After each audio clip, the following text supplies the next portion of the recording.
Hallelujah, आमेन। हम सब खुश हैं, आनंदित हैं, आमेन। परमेश्वर महान है, उसकी भलाई सदा की है, आमेन। बैठिए अपनी अपनी जगह सब लोग। किसी को बाथरूम जाना है, पानी नहीं पीना है, पी लीजिए। हालेलुया, आमेन, आमेन, आमेन। धन्यवाद। जैसे हमारी बच्ची ने बताया होगा, अगले सप्ताह, अगले संडे सहभागिता का प्रभु भोज है और स्वतंत्रता दिवस 26 तारीख को है, लेकिन 25 को संडे आ रहा है, तो हम 25 को मना रहे हैं। और सब लोग अपना अपने अपने घर से 4-4, 5-5 लोगों का खाना लेकर आएंगे, अपने को छोड़कर। अगर आप 3 लोग 4 लोग हैं तो अपने को छोड़कर 4 लोग का खाना लेकर आइए, ठीक है। और सब लोग मिलके खाएंगे, परमेश्वर का अद्भुत। और गणतंत्र दिवस है, इसलिए अपनी अपनी, जो आप, जैसे आप गुजराती हैं तो गुजराती बनकर आइए, मराठी हैं मराठी बनकर आइए, आमेन। अच्छी ड्रेस, हिंदुस्तानी ड्रेस पहन के आइए, तो हम सब मिलकर आनंद मनाएंगे। हालेलुया, सब लोग आइए। और किसी भाई बहन हैं जो उनको लेकर आ सकते हैं, लेकर आइए। हालेलुया, उत्साहित है कि नहीं है? Praise the Lord. इन उत्सवों का मकसद है कि हम एक मन, एक दृष्टिकोण से आगे बढ़े। परमेश्वर हमें सिखाता है कि हमारी जो परमेश्वर की देह है, यीशु की जो देह है, वो मजबूत हो, बलवंत हो जाए। तो हमें उस देह को मजबूत करना है, इसलिए हम मिलते हैं। एक परिवार, 2 परिवार, सारे परिवारों को मिलकर हम एक होते हैं। हालेलुया। आपका जो कल्चर है वो हम अपनाते हैं, हमारा कल्चर। तो इन द सेंस एक मन, एक एकता होती है कि हम सब मिलके कर रहे हैं। हालेलुया। तो इस चीज का ध्यान रखिए। और नेक्स्ट संडे जल्दी आइए, आप लोग 9:30 बजे तक आ जाइए, लेकिन खाना वाना लेकर आइएगा, बनाकर मत आइएगा, लेकर आइएगा। आमेन, हालेलुया, प्रेज द लॉर्ड। कोई बैचलर है मान लो, अगर पत्नी नहीं है तो कोई बात नहीं, आप ऐसे आइए, परमेश्वर का आशीष है। लेकिन ला सकते हैं तो लेकर आइए, आमेन, हालेलुया। प्रभु आपसे बहुत प्यार करता है। आज जो परमेश्वर ने मुझे वचन दिया है, हमारे अंदरूनी मनुष्यत्व को संवारने के लिए इस वचन की जरूरत है। हम अपने बाहरी मनुष्यत्व को देख लेते हैं, हम अपने बाहरी मनुष्यत्व को देख लेते हैं और उस पर काम करते हैं। एक्सरसाइज करते हैं, जिम में जाकर भागते हैं, दौड़ते हैं, अच्छा खाते हैं, चेहरे पे लाली लगाते हैं, लिपस्टिक लगाते हैं, जो भी है अपने आप को तैयार करते हैं बाहरी रूप से। बाहरी रूप में हम अपने आप को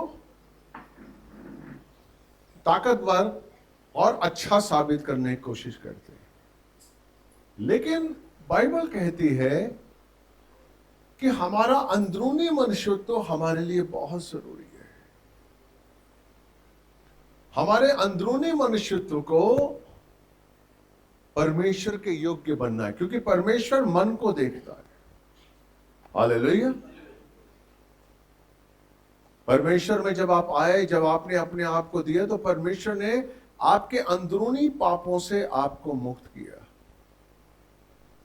आपकी बाहरी बदसूरत से नहीं। अगर मान लीजिए आपके यहाँ पर मस्से हैं, या आपके बाल सफेद हो रहे हैं, या कोई आपका शारीरिक ऐसी दुर्बलता है, उसको दूर नहीं किया परमेश्वर ने। आपके मन की दुर्बलता को उसने दूर किया। आपके मन में जो पाप था उसको उसने धोया अपने लहू से। आप समझ रहे हैं? तो परमेश्वर जो है वो मन को देखता है कि मन में क्या है, मन की स्थिति कैसी है, उसका स्वभाव, यीशु का स्वभाव कैसा है, यीशु का स्वभाव, हम यीशु के स्वभाव में कैसे हैं मन से। Praise the Lord, hallelujah. तो इसी बात पर आज हम चर्चा करेंगे और मनन करेंगे कि कौन सी चीजें हमारे जीवन में सही नहीं है और कौन सी चीजें हमारे जीवन में अच्छी हैं। हालेलुया। एक धनी व्यक्ति के बारे में हम बात करेंगे। हालेलुया। मत्ती की पुस्तक 19वां अध्याय उसका 16वें वचन से हम लोग पढ़ेंगे। एक धनी व्यक्ति यीशु मसीह के पास आया और उसके पास एक अलग सा अजीब सा सवाल था। उसके पास यीशु मसीह के पास आके उसने एक सवाल किया। हालेलुया। मैथ्यू 19:16 बोलिए। देखो एक मनुष्य ने उसके पास आकर कहा, हे देखो गुरु, एक मनुष्य ने उसके पास आकर कहा, हे गुरु, हाँ, मैं कौन सा भला कार्य करूं कि अनंत जीवन पाऊं। आमेन। उसका उद्देश्य क्या है? अनंत जीवन पाना। मैं कौन सा ऐसा काम करूं जिससे, कौन सा भला काम करूं कि अनंत जीवन पाऊं। आगे उसने कहा, हाँ? तू मुझसे भले के विषय में क्यों पूछता है? हाँ जी, केवल एक ही है जो भला है। हाँ। यदि तू जीवन में प्रवेश करना चाहता है तो आज्ञाओं का पालन कर। आमेन। इसको समझने की कोशिश करते हैं। उसने क्या कहा कि हे गुरु, ऐसा कौन सा भला काम है जो मैं करूं और अनंत जीवन पाऊं। लेकिन यीशु मसीह ने क्या कहा कि अगर तुझे अनंत जीवन पाना है तुझे आज्ञाओं का पालन करना पड़ेगा। इसका मतलब भला काम करने से अनंत जीवन नहीं मिलेगा। भला काम और आज्ञा का पालन करना दो अलग चीजें हैं।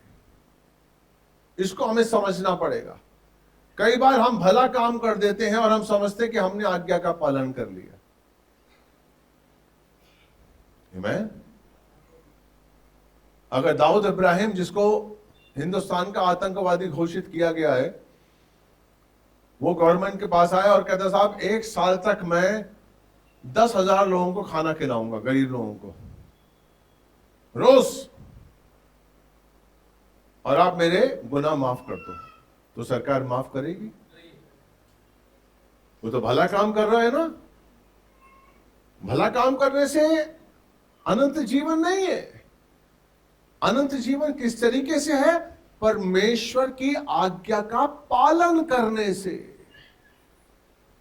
हम कई बार समझते हैं, हम चर्च में आते हैं, कुर्सियां साफ कर ली, हेलो हाय बोल दिया, प्रेज द लॉर्ड बोल दिया और हालेलुया बोल दिया, और हम समझते हैं हम अच्छा काम कर रहे हैं और अच्छा काम करने की वजह से हमें अनंत काल का जीवन में प्रवेश मिल जाएगा। नहीं। अगर आप आज्ञा का पालन नहीं कर रहे हैं तो आप अनंत जीवन नहीं प्राप्त कर सकते। ये लिखा हुआ है और मैं साफ साफ बोलता हूं। मैं ऐसा पासवान हूं कि साफ बोलता हूं। क्यों? क्योंकि मैं आडंबर नहीं नचाना चाहता। मुझे उसको जवाब देना है जो मुझे मन में डालता है, मैं वही बात आप तक पहुंचाता हूं। Praise the Lord. तो यहां पर यीशु मसीह कहता है कि भला काम करने से तू अनंत जीवन नहीं प्राप्त करेगा, लेकिन आज्ञा का पालन करने से तू अनंत जीवन प्राप्त करेगा। Praise the Lord. और कौन कौन सी आज्ञा है? आगे क्या कहता है? उसने पूछा, कौन सी आज्ञा है? हाँ। तब यीशु ने कहा, हत्या न करना, हाँ। व्यभिचार न करना, चोरी न करना, झूठी साक्षी न देना, अपने पिता और अपनी माता का आदर करना, हाँ। और अपने पड़ोसी से अपने समान प्रेम रखना। हाँ। नवयुवक नवयुवक ने उससे कहा, इन सब का तो मैं पालन करता आया हूँ, फिर मुझ में क्या कमी है? यीशु ने उससे कहा, यदि तू सिद्ध होना चाहता है तो जा, अपनी संपत्ति बेचकर कंगालों को दे और तुझे स्वर्ग में धन मिलेगा। हाँ जी। तब आकर मेरे पीछे चल। हाँ। आगे? पर जब नवयुवक ने यह सुना तो शोकित होकर चला गया, क्योंकि वह बहुत धनी था। आमेन। हालेलुया। शोकित होकर चला गया क्योंकि वह बहुत धनी था। क्यों कहा परमेश्वर ने, क्यों कहा यीशु मसीह ने कि अपना धन? हालेलुया। जब धन को हम अपना स्वामी बना लेते हैं ना, तो हम आज्ञाओं को पूरी तरीके से नहीं मानते। हम आज्ञाओं को नहीं मानते, हम भला काम कर देते हैं। हेलो, ध्यान दीजिए। जब आपके पास धन की महत्वता आ जाती है, जब आपके पास अच्छी नौकरी आ जाती है, आपका धंधा अच्छा चलना शुरू हो जाता है, आप कंफर्ट जोन में जब आते हैं, जब कंफर्ट जोन के आप आदी हो जाते हैं, तो आप आज्ञाओं का पालन नहीं करते हैं, आप भला काम करते हैं। यानी कि आपसे कहा गया प्रार्थना करो, आप प्रार्थना के नाम पर हाथ जोड़ देते हैं। Hallelujah, praise the Lord.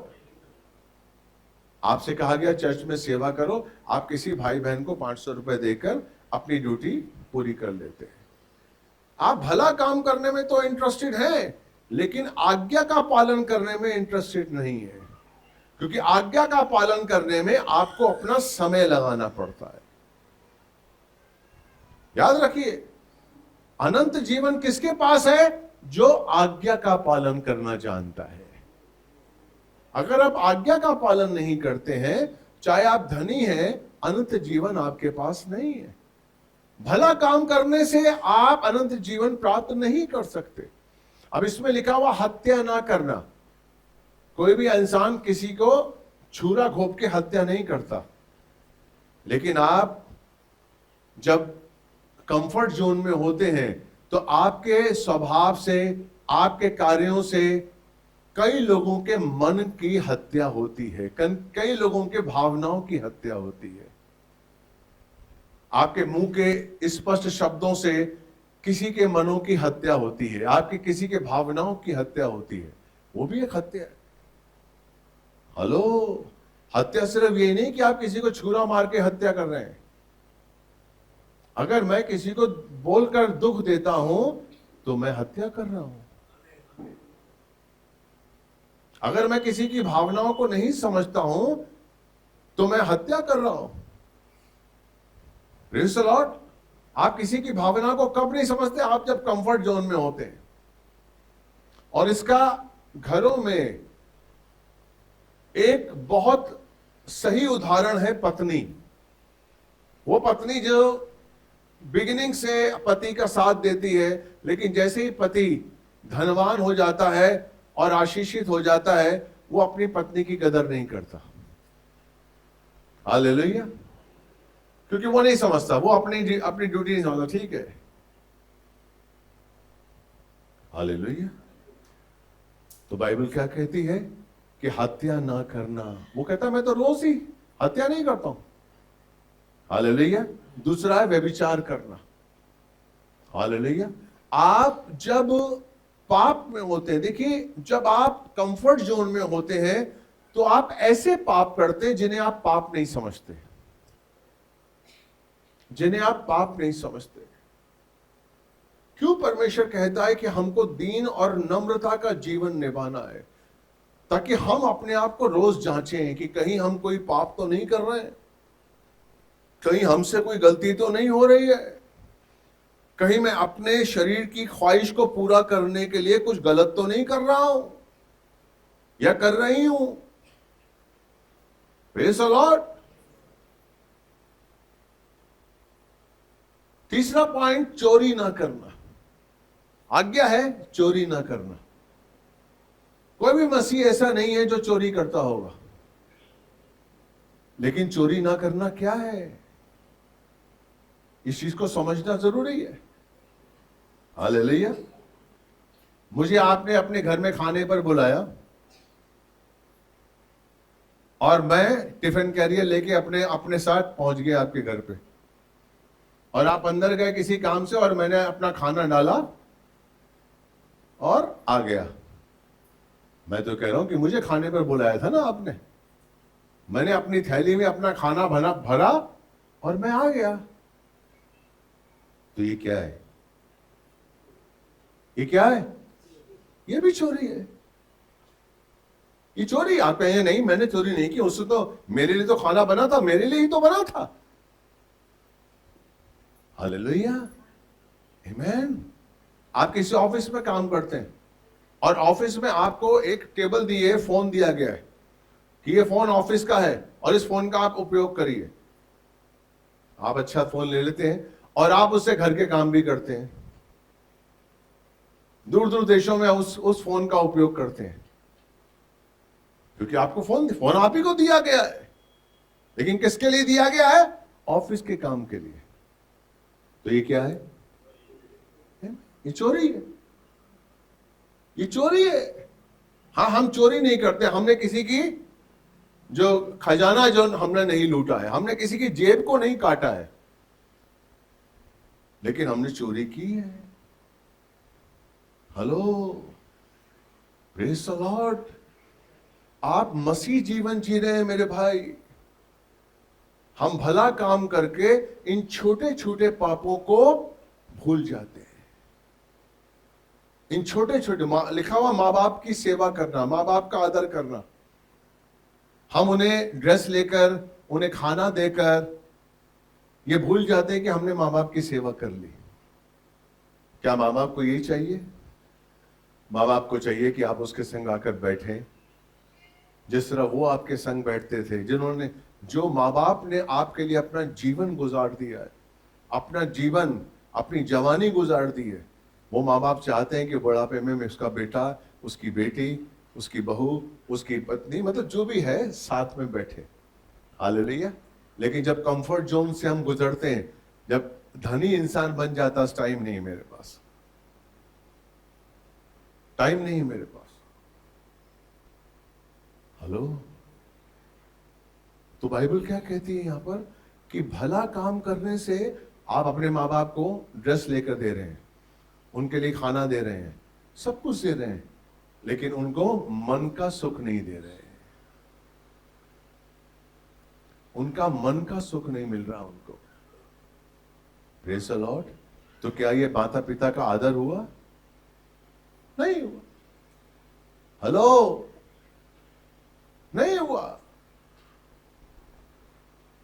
Bible आपके स्वभाव में यीशु को देखना चाहती है, इसलिए उसने कहा ये सारी चीजें तूने नहीं की हैं, पैसा अपना कंगालों को दे दे और मेरे पीछे आ जा। और बाइबल कहती है कि वो बहुत शोकित हुआ और छोड़ के चला गया यीशु मसीह को। क्यों? और उसके बाद यीशु मसीह ने कहा है कि अमीरों का अनंत काल के जीवन में, परमेश्वर के राज्य में प्रवेश करना। इससे पढ़ो 20 का 21वां पढ़ो। यीशु, तब यीशु ने अपने चेलों से कहा, मैं तुमसे सच कहता हूँ कि धनवान का स्वर्ग के राज्य में प्रवेश करना कठिन है। आगे, मैं तुमसे फिर कहता हूँ कि किसी धनवान का परमेश्वर के राज्य में प्रवेश करने की अपेक्षा ऊंट का सुई के छिद्र में से निकल जाना अधिक सरल है। ऊंट का सुई के छिद्र में से निकल जाना सरल है, लेकिन धनवान जो है वो परमेश्वर के राज्य में प्रवेश नहीं कर सकता है, क्योंकि उस आज्ञा को आप समझते नहीं। देखिए, जब तक आप आज्ञा को समझेंगे नहीं, आप उस पर निभा नहीं पाएंगे, उसको समझ ही नहीं पाएंगे। आपको समझना जरूरी है। हेलो, आपको उन आज्ञाओं को समझना जरूरी है जिनको आपको मानना है, जिनको आपको मानना है। क्योंकि आपने नहीं समझा, इसलिए आप चोरी भी कर रहे हैं और आपको लग रहा है मैं चोरी नहीं कर रहा हूं। आप हत्या कर रहे हैं और आपको लग रहा है मैं हत्या नहीं कर रहा हूं। इसलिए आप माफी नहीं मांग रहे हैं, इसलिए अपने आप को ठीक नहीं कर रहे हैं, क्योंकि आपने समझा ही नहीं। आपको आज्ञाओं को समझना है, तभी तो आप उसे निभा पाएंगे। हालेलुया। एक कमीज, अगर पहली बार आपने ऐसी कमीज देखी हो जो किसी ने नहीं पहनी, इसमें दोनों बाएं हो, जब तक आप समझेंगे नहीं, आपको बता नहीं जाए कि एक हाथ एक बाह के लिए, दूसरा हाथ दूसरे बाह के लिए है, तो आप कैसे पहनेंगे? आपके पास कमीज है लेकिन आप पहन नहीं पा रहे, क्योंकि आपको पता ही नहीं कि मुझे बाहें डालनी है। हेलो, कभी टांग डाल रहे हैं उसमें आप, कभी कुछ डाल रहे हैं, लेकिन बाहें नहीं डाल रहे हैं आप। समझने की कोशिश करिए। इस अंतिम समय में हमें परमेश्वर के आने का इंतजार करना है, और इंतजार करते हुए हमें उस अनुसार, उसके अनुसार जीना है। मान लीजिए 2 बच्चे हैं, 1-1 साल के 2 बच्चे। ध्यान दीजिएगा इस उदाहरण पर। 1 साल का एक बच्चा जिसके साथ उसकी मां है, और दूसरा 1 साल का बच्चा जो अकेला है। वो 1 साल के बच्चे को उसकी मां निर्देश देती है कैसे चलना है, कैसे खाना है, क्या बोलना है, उसकी मां उसे निर्देश देती है। चलो बेटे उठो, चलो बेटे बोलो मामा बाबा, बोलता बाबा मैं तेरी माँ हूं, मुझे बोलो, चल खाओ, पहले दूध पिलाती है फिर खिलाती है। आमीन। तो उसकी माँ जो है उसको निर्देश दे रही है, और एक बच्चा 1 साल का, उसको निर्देश नहीं मिल रहा है। 5 साल का जीवन इसने जिया, 5 साल का जीवन इसने जिया। 5 साल में ये बच्चा जिसको निर्देश मिल रहा था, वो खाने भी लगा, वो चलने भी लगा, वो बोलने भी लगा। लेकिन 5 साल तक ये बच्चा जिसको निर्देश नहीं मिला, वो ना सही तरीके से चल पाएगा, ना सही तरीके से बोल पाएगा, और ना ही सही तरीके से खा पाएगा। समझे कि नहीं समझे आप? हेलो, कर पाएगा? क्योंकि उसको निर्देश नहीं मिला। आप अपनी जबान, आप गुजराती हैं, कैसे सीखी आपने? आपकी मां ने सिखाई। आप मराठी हैं, कैसे सीखी आपने? आपकी मां ने सिखाई। आपके सामने बोला उसने, मराठी में बोला, तो आपका बच्चा मराठी पिकअप कर रहा है। मेरी मां पंजाबी थी, मुझे पंजाबी सिखाई, तो मैं पंजाबी बोलने लगा, हिंदी बोलने लगा। Praise the Lord. तो इसका मतलब क्या हुआ कि निर्देश देना जरूरी है, निर्देश सुनकर उस पर चलना जरूरी है। एक बच्चे ने निर्देश नहीं पाया, उसको निर्देश नहीं मिला, उसने निर्देश पर ध्यान नहीं दिया कि नहीं नहीं मुझे निर्देश की जरूरत नहीं है। एक ने निर्देश पाया अपनी मां का, तो 5 साल के बाद वो बोलने लगा, खाने लगा, चलने लगा। लेकिन ये जो 5 साल का बच्चा था, जिसने निर्देश पर ध्यान नहीं दिया, वो ना सही तरीके से चल पाया, ना बोल पाया, ना उसने खाना सीखा। आमीन।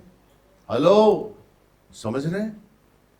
तो इसका कंक्लूजन क्या है कि आप अगर निर्देश पर ध्यान नहीं देंगे, अगर आप उस ज्ञान पर ध्यान नहीं देंगे, अगर आप उस ज्ञान को, उस आज्ञा को अपना समझकर, उसको समझकर अगर नहीं निभाएंगे, तो आप आशीष नहीं प्राप्त करेंगे, नहीं प्राप्त करेंगे।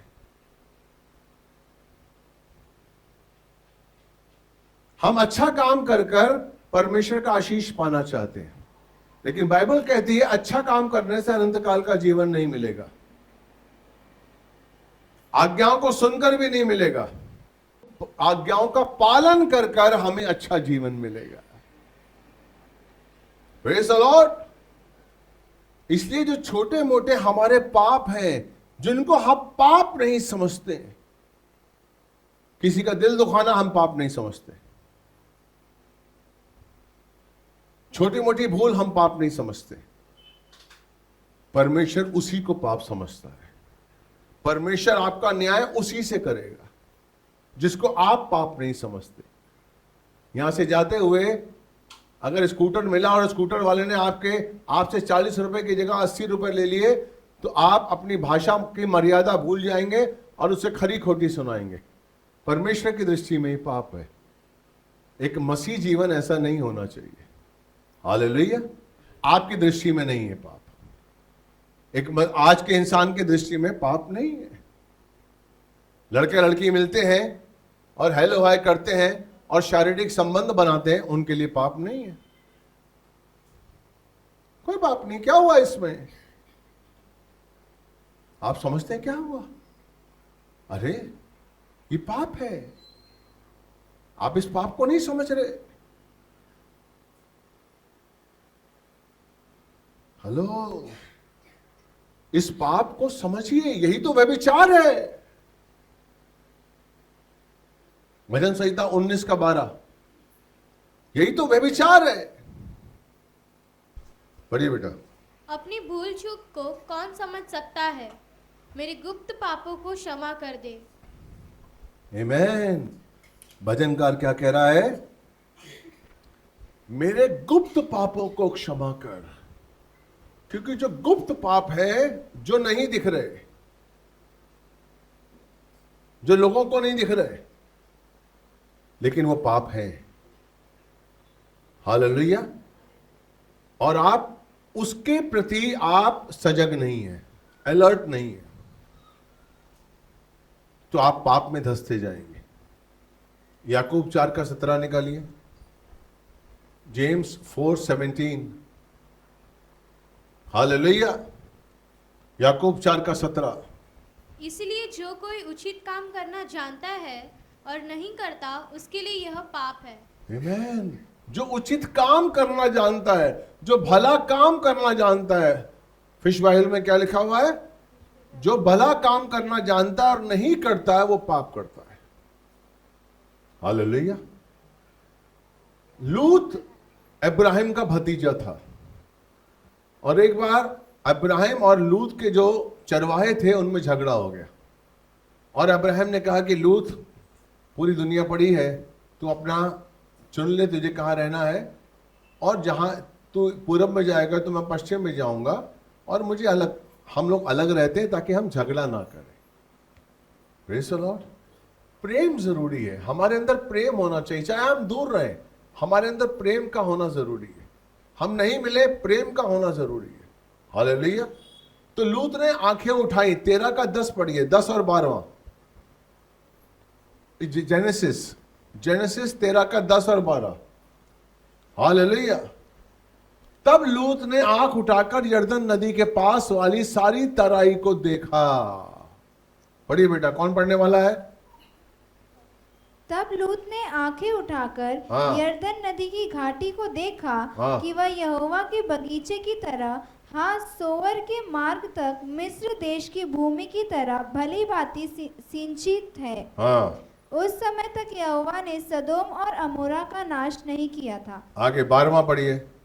अब्राम तो कनान देश में बस गया, पर लूत उस घाटी के नगरों में रहने लगा तथा अपने तंबू सदोम तक खड़े किए। सदोम तक लेकर गया वो। अब देखिए लालच, आंखों का लालच, क्योंकि उसने अपनी आंखों पर भरोसा किया। आज जब हम अपनी आंखों पर भरोसा करके अपने जीवन को का निर्वाह करते हैं, अपने जीवन को निर्धारित करते हैं कि मैं ये करूंगा, हेलो, मैं ये करूंगा, मैं इंजीनियर बन जाऊंगा, मैं ये बनूंगा, यहां से ये, आंखों को देखकर आपको जो चीज अच्छी लगती है, जब आप उस पर आश्रित होते हैं तो आप नहीं जानते कि आपके भविष्य में ये रास्ता कहां लेके जाएगा, आप नहीं जानते। Hello, praise the Lord. तो वो आंखों पर आश्रित हो गया और उसने सदोम की तरफ अपने तंबुओं को लगाया, और ऐसी हरी वहां पर हरियाली थी जहां पर अदन की वाटिका जैसा वातावरण था, तो उसने उसको पकड़ा।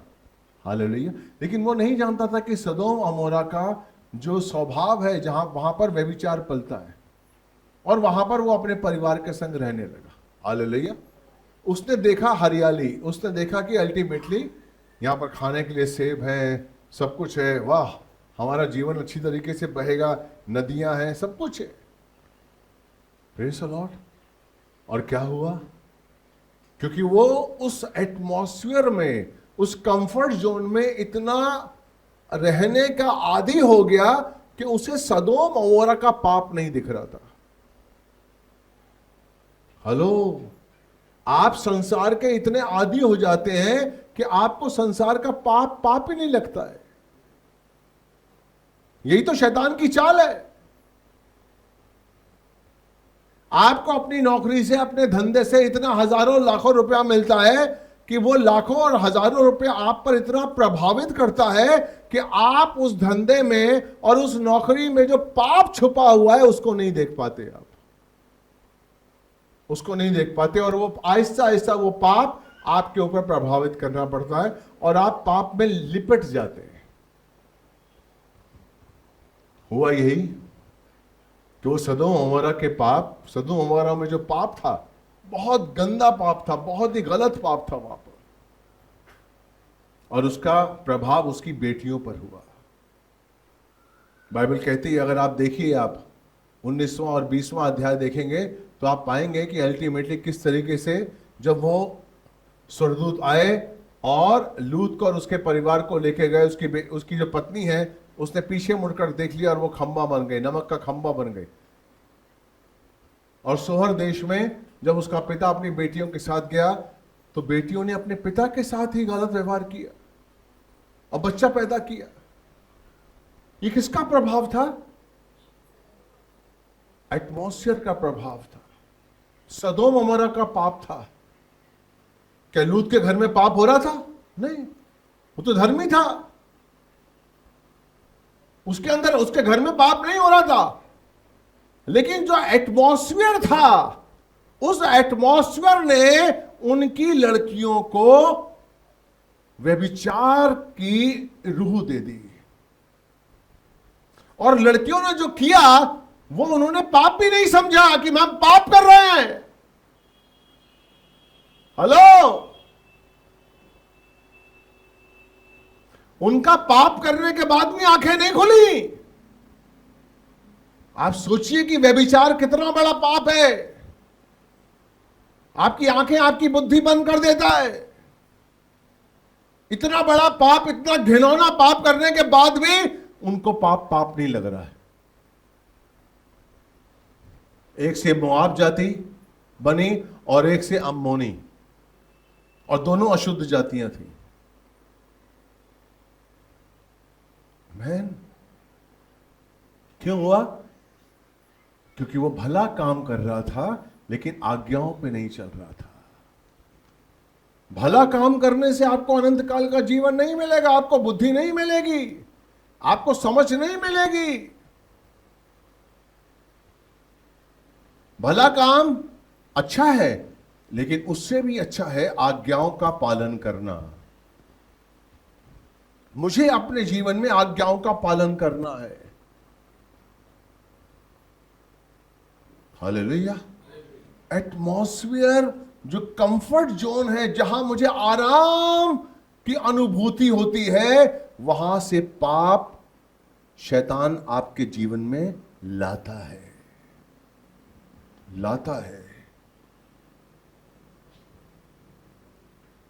यूहन्ना बपतिस्मा वाला एक याजक का बेटा था, आमीन, एलीशिबा और जकरिया, और बुढ़ापे में उनका बच्चा हुआ था। सोचिए उस बच्चे के लिए कितना प्यार होगा। लेकिन जैसे परमेश्वर ने कहा, वो जंगल में रहा और टिड्डियां खाता था और ऊंट के कपड़े पहनता था। आप ऊंट के कपड़े छाल पहन के देखिए, आप 2 मिनट भी नहीं पहन पाएंगे, इतना चुभते हैं। अब सोचिए, एक याजक जो मंदिर में काम करता है, उसके पास फल फ्रूट की कमी होती है?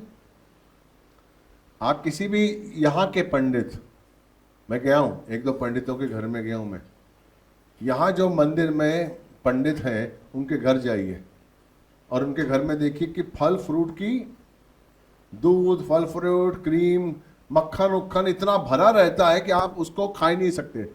कभी कभी सुना है, मैंने देखा नहीं है कि वो बेचते भी हैं, खैर अलग बात है।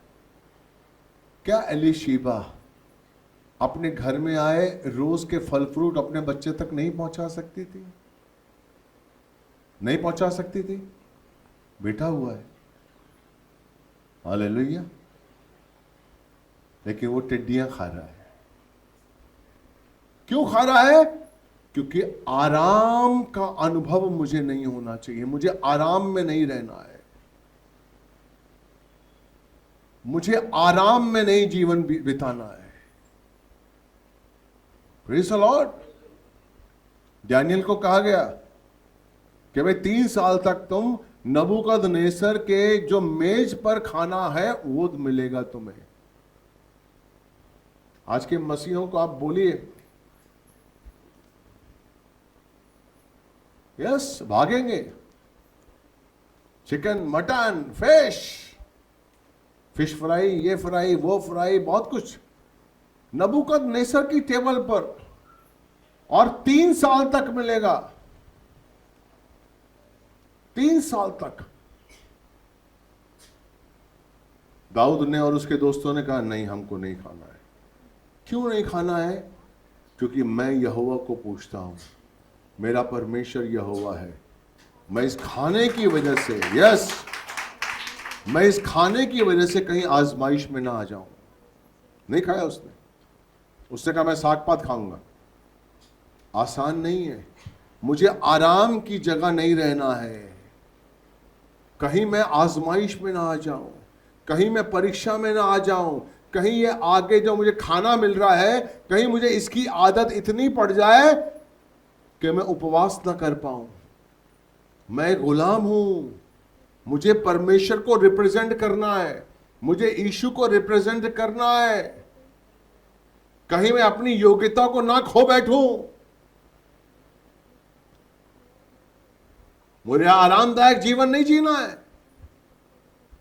Praise the Lord. ये जो उदाहरण है ये आपके लिए जरूरी है, क्योंकि यही है जो हमें चेतावनी देते हैं और हमें आगे लेके जाते हैं। इन्हीं को हमें ध्यान रखकर, क्यों पुरानी बाइबल में ऐसे ऐसे नबियों के हमने उदाहरण सुने, ताकि हम अपने आप को संभालें, हम अपने आप अपना ध्यान दें। दाऊद, दूसरा शमूएल 11:1, दाऊद जिसको परमेश्वर ने चुना, जो नबी था, जो परमेश्वर के दिल में रहता था, दिल के करीब रहता था, परमेश्वर उसे मित्र कहता था दाऊद को। हालेलुया। लेकिन दाऊद ने क्या किया? अपनी ड्यूटी नहीं निभाई। क्यों? क्योंकि उसे आराम का जीवन जीना था। हालेलुया। पढ़िए दूसरा शमूएल 11:1। फिर ऐसा हुआ कि वर्ष के आरंभ में जब राजा युद्ध करने को निकला करते थे, दाऊद ने योआब को अपने सेवकों और संपूर्ण इज़राइल के साथ भेज दिया।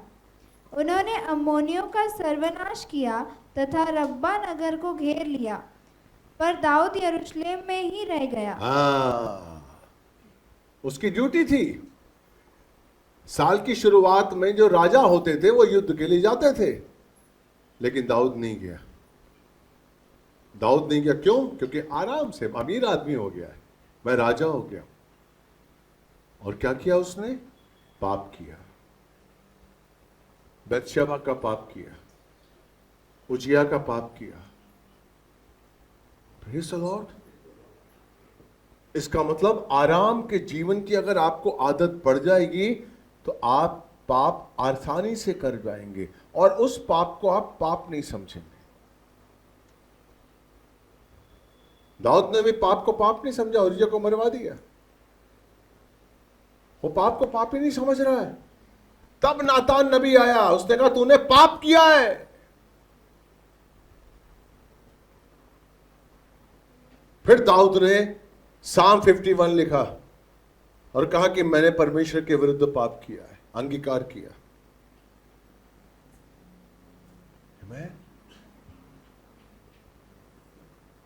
मुझे अपने आप को जांचना है। मैं कंफर्ट जोन में नहीं जांच सकता अपने आप को। मैं एयर कंडीशन रूम में गर्मी का एहसास नहीं कर सकता।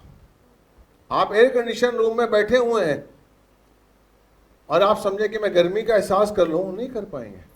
उसके लिए गर्मी होना जरूरी है। जब गर्मी होगी तभी आप गर्मी का एहसास कर पाएंगे। आप समझे कि मैं एयर कंडीशन रूम में बैठा हूं और मुझे गर्मी का एहसास हो जाए, भूख का एहसास हो जाए, नहीं होगा।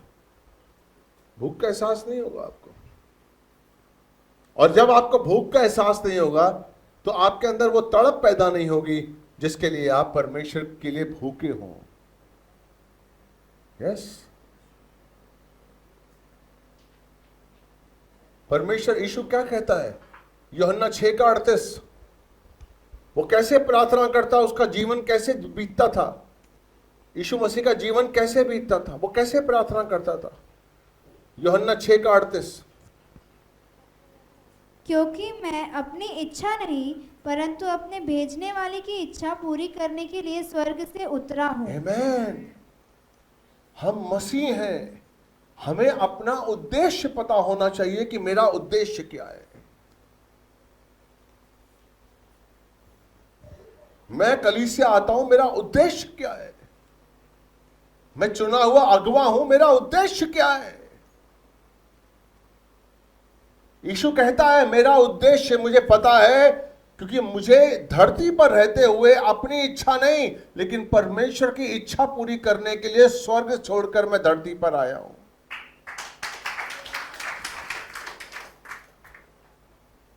उसको अपनी इच्छा पता थी, उसको अपना काम पता था कि मेरा उद्देश्य क्या है, मेरा लक्ष्य क्या है।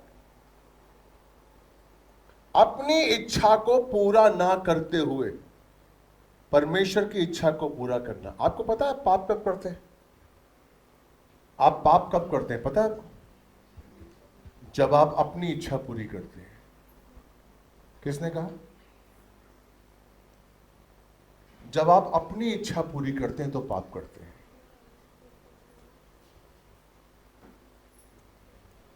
आपको पता है कि आप पाप कर रहे हैं, आपको पता है कि आप गलत कर रहे हैं, लेकिन आपकी इच्छा आप पर इतनी ज्यादा प्रभावित होती है कि आप हर चीज को दबा देते हैं और अपनी इच्छा पूरी कर लेते हैं।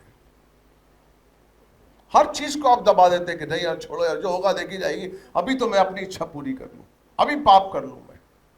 और उसमें व्यभिचार का पाप सबसे ऊपर है।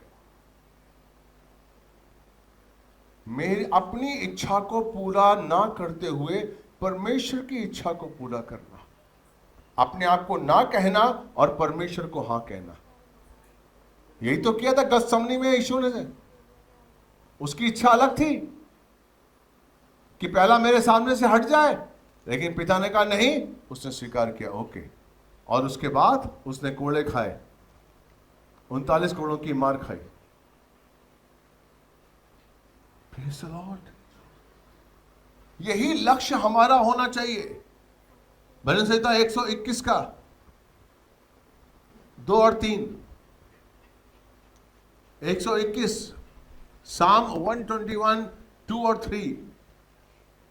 सहायता तो मुझे यहोवा की ओर से मिलती है, हाँ, जो आकाश और पृथ्वी का करता है। वह तेरे पैर को फिसलने न देगा। पहले से पढ़ लो, पहला पढ़ो। मैं अपनी आंखें पर्वतों की ओर उठाऊंगा, मुझे सहायता कहाँ से मिलेगी। आमीन। तीसरा पढ़ो। वह तेरे पैर को फिसलने न देगा, तेरा रक्षक। जब अपनी आंखें आप परमेश्वर की ओर उठाएंगे तो वहां से सहायता मिलेगी।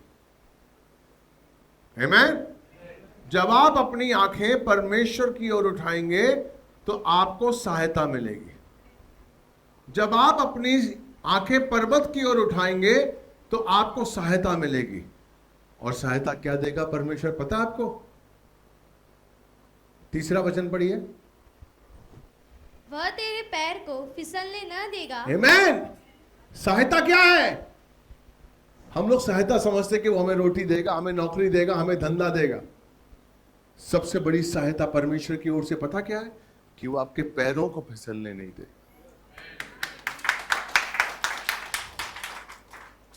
अगर आपको रोटी दे भी देगा, अगर आपको धंधा दे भी देगा, आपको गाड़ी दे भी देगा, आपको सोना चांदी दे भी देगा, और उसके बावजूद भी अगर आपके पैर फिसल गए, आपके पैर को फिसलने से रोकेगा नहीं, तो क्या फायदा उस रोटी का, उस पैसे का।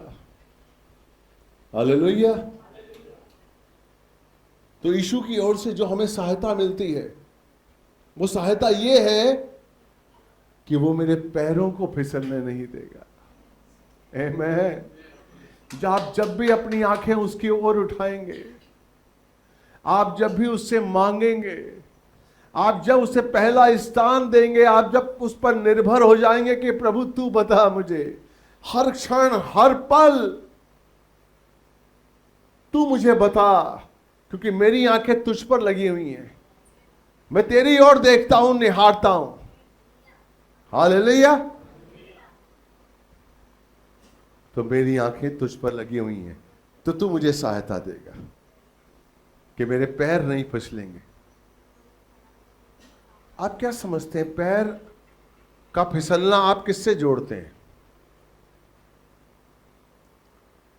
पैर का फिसलना क्या आप जोड़ते हैं सिर्फ गंदे कामों से, कि मैं गलत काम नहीं करूंगा, चोरी नहीं करूंगा, व्यभिचार नहीं करूंगा? पैरों का फिसलना आपका कर्तव्य आप पूरा नहीं कर रहे हैं, आप अपने कर्तव्य को बल नहीं दे रहे हैं, समझ नहीं रहे हैं, अपनी ड्यूटीज को नहीं समझ रहे हैं, आप आज्ञाओं को नहीं समझ रहे हैं, ना उसका पालन कर रहे हैं। क्यों नहीं पालन कर रहे हैं? क्योंकि आप आज्ञाओं को समझ ही नहीं रहे हैं। हेलो, सबसे जरूरी है मेरी प्रार्थना कि मैं तेरी आज्ञाओं को समझूं कि तू क्या चाहता है, तभी तो मैं चलूंगा। यही तो बाइबल सिखाती, यही तो प्रभु सिखाता, यही तो कलीसिया बताती है कि मैं तेरी आज्ञाओं को समझना चाहता हूं ताकि मैं उस पर चलूं। Hallelujah, praise the Lord. इसलिए वो कहता है कि मैं अपनी आंखें पर्वत की ओर उठाऊंगा। दाऊद कहता है मुझे सहायता कहां से मिलेगी? प्रभु की ओर से मिलेगी। और सहायता ये होगी कि वो मेरे पैरों को फिसलने नहीं देगा। आमीन। वो मेरे पैरों को फिसलने नहीं देगा। याद रखिए, आपका कंफर्ट जोन आपको पाप की ओर लेके जाता है। यहूदा इस्करियोती जो परमेश्वर का चुना हुआ दास था, यीशु का चुना हुआ था, प्रेज़ द लॉर्ड, और इतिहास बताता है कि वो सबसे पढ़ा लिखा था। इतिहासकार कहते हैं कि यीशु मसीह की योजना थी कि यहूदा इस्करियोती से वो बुक्स लिखवाए जो उसने पौलुस से लिखवाई थी। वो इतना पढ़ा लिखा था, अगर वो नहीं लालच में आता या आजमाइश में आता तो आज वो किताबें लिखता। इतना बड़ा उसके लिए काम था। लेकिन कौन सी चीज उसे ले गई? लालच। उसे एक परमेश्वर ने, यीशु मसीह ने दायित्व दिया कि तू पैसे की रखवाली कर। वही पैसा उसे ले गया। 30 चांदी के सिक्कों ने उसका जीवन बदल दिया। अनंत काल का जीवन खो दिया उसने। कितने सिक्कों ने? 30 चांदी के सिक्कों ने। Praise the Lord.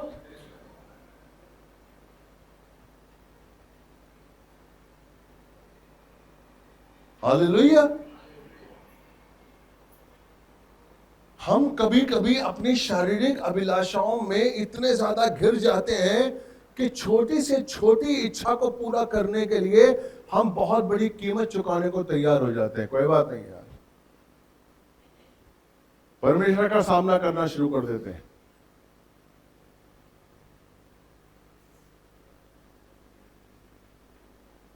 यस,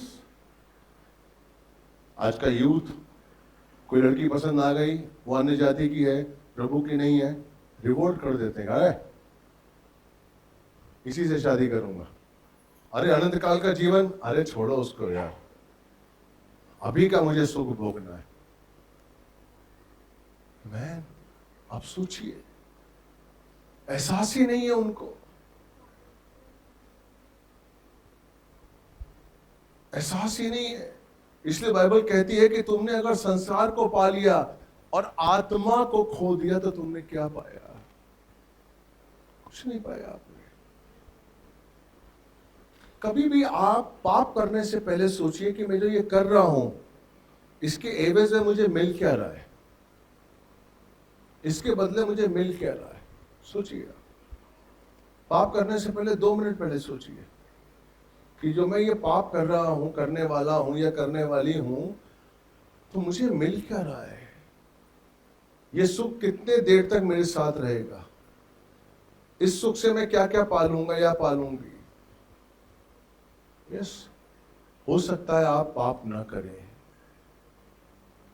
हो सकता है आप पाप ना करें, जब आप इस चीज को तवज्जो देंगे कि नहीं यार, ये काम करने से, गलत फिल्म देखने से, गलत मैसेज देने से, गलत व्यवहार करने से, व्यभिचार करने से मुझे क्या मिलेगा? कितने दिन का सुख, कितने पल का सुख? जब आप ये अपने अंदर इसको मनन करेंगे, मंथन करेंगे, तो हो सकता है आप पाप ना करें। क्योंकि उस पल को बिताना, जब वो पाप आपके ऊपर सिर चढ़ के बोलता है, उस पल को आधे घंटे तक खींच लीजिए, पाप नहीं करेंगे आप।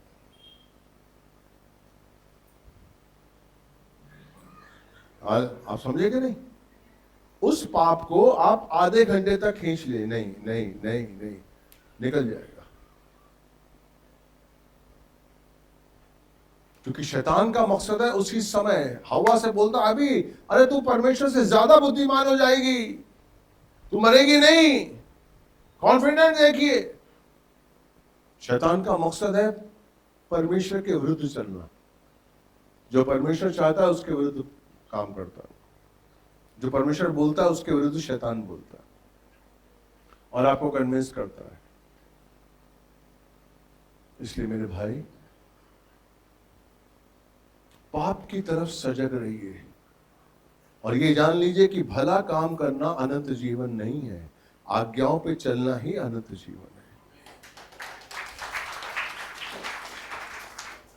अगर आप भला काम करके अपने जीवन को बिताना चाह रहे हैं और शैतान आपसे कह रहा है कि नहीं आप अच्छा कर रहे हैं, क्योंकि इंसान जब बिजी हो जाता है तो कहता है मैं यहीं से प्रार्थना कर लेता हूं, अरे नहीं बाइबल पढ़ी है मैंने, अरे प्रार्थना, अरे नहीं नहीं ठीक है मैं मन ही मन में प्रार्थना करता हूं। गलत है। आप समझते हैं कि मैं आज्ञा पे चल रहा हूं, लेकिन नहीं चल रहे हैं। आज्ञा पे चलना यानी कि आज्ञा पे चलना वाकई होना चाहिए। हमें भले काम करने को आज्ञा पे चलना नहीं मानना है, क्योंकि उस भले काम करके आप अनंत जीवन नहीं प्राप्त कर सकते। God bless you, hallelujah. हम सब खुश हैं, आनंदित हैं। आज का वचन कैसा लगा? अच्छा लगा? Praise the Lord. प्रभु आपको बहुत बहुत बहुत प्यार करता है, बहुत आशीष दे।